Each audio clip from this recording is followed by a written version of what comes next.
मराठा वीर छत्रपति शिवाजी महाराज के आराध्य एवं मराठा की कुलदेवी मां तुलजा भवानी का भव्य मंदिर मध्य प्रदेश के नीमच जिले से 60 किलोमीटर दूर नगर रामपुरा में लगभग 400 वर्ष से अधिक पहले स्थापित किया गया था।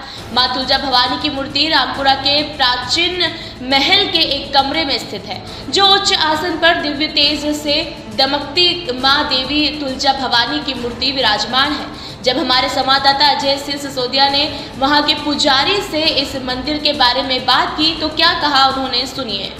अरावली पर्वत के ठीक नीचे मां तुलजा भवानी के मंदिर के यहाँ खड़ा हूँ। तुलजा भवानी मंदिर बहुत पुराना मंदिर है। इसकी जानकारी के लिए हम यहाँ के जो पुजारी जी हैं अंकित जी ओझा, हम उनसे जानना चाहेंगे इस मंदिर के बारे में। अंकित जी बताइए, माँ तुलजा भवानी का जो मंदिर है ये कितने साल पुराना है और कब से यहाँ पे अखंड ज्योत जल रही है? ये मंदिर कम से कम 400 से 450 वर्ष पुराना है।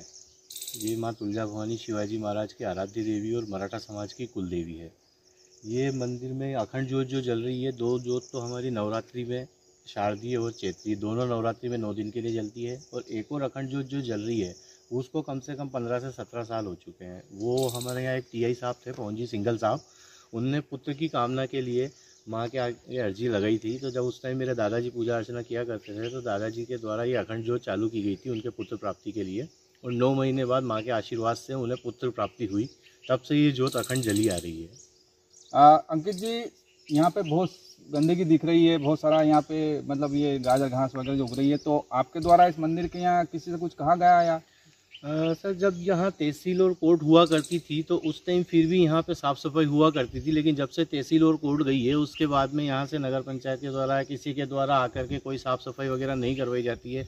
यहाँ की लाइट व्यवस्था भी काफ़ी ख़राब हो चुकी है। लाइटें भी कह करके लाइटें लगवानी पड़ती है, अंधेरा रहता है, गाजर घास और उजाड़ के मारे पूरा रास्ता खुदा हुआ पड़ा है, पूरे रास्ते में पत्थर ही पत्थर हो रहे हैं, आवागमन अवरुद्ध हो रहा है। कोई बेचारा बाहर से बुजुर्ग मराठा समाज के कई यात्री जो दूर दूर से आते हैं, उनको गाड़ी लेकर के बुजुर्ग होते हैं, उन्हें आने में काफ़ी कठिनाइयों का सामना करना पड़ता है।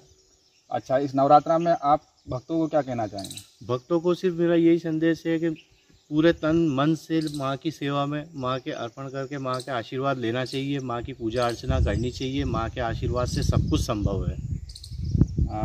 तो ये थे पुजारी अंकित जी ओझा। चूँकि मंदिर कई वर्ष पुराना है और जब कोर्ट, आपने बताया कि कोर्ट जब यहाँ चलती थी तब यहाँ पर बहुत साफ़ सुथरा और साफ मैदान था। आप देख सकते हैं यहाँ पे बहुत सारी गंदगी हो रही है और लाइटें भी नहीं है। चूँकि नवरात्रि में इनके कहने के बाद इन्होंने यहाँ पे नगर परिषद के द्वारा लाइट लगाई गई है, नल की व्यवस्था यहाँ नहीं है। रामपुरा से अजय सिसोदिया के साथ शेख इशाक की ये रिपोर्ट।